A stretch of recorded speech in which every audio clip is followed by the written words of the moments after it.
So I have broken down the textbook into three major sections. So this first section, section A, is going to really focus on the first 5 chapters of the textbook and look at everything from the origins of photography to right around 1918, when we have this sort of shift that happens culturally in the uses of photography.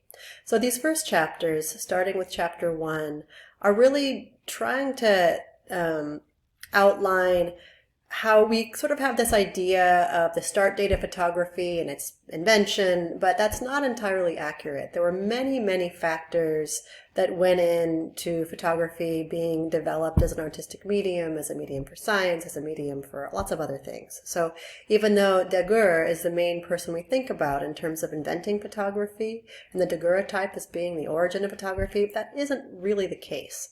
So I do think the textbook does a very good job of outlining sort of not only all the discoveries which gave rise to this, but how photography was really sort of inevitable in this period of time due to all these technologies kind of coming to this very particular point, right? All the studies around various elements which eventually did give rise to photography, all these different, factors and people who were involved. It's much more complicated and collaborative in many cases than it seems at first glance.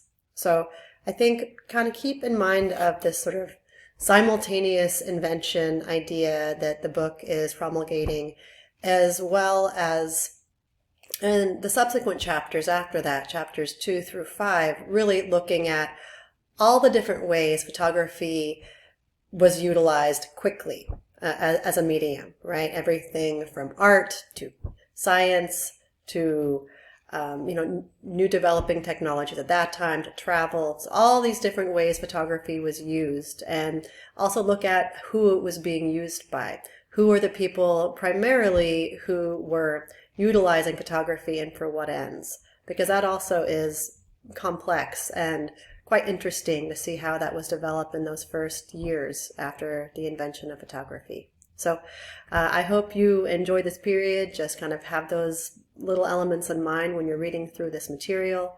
And if you have any questions, as always, do feel free to contact me. I'm always happy to answer questions. Additionally, it's great if you have any questions to put them in more of a public forum, so your classmates can also benefit from hearing the answers to these questions. Hope you enjoy the text.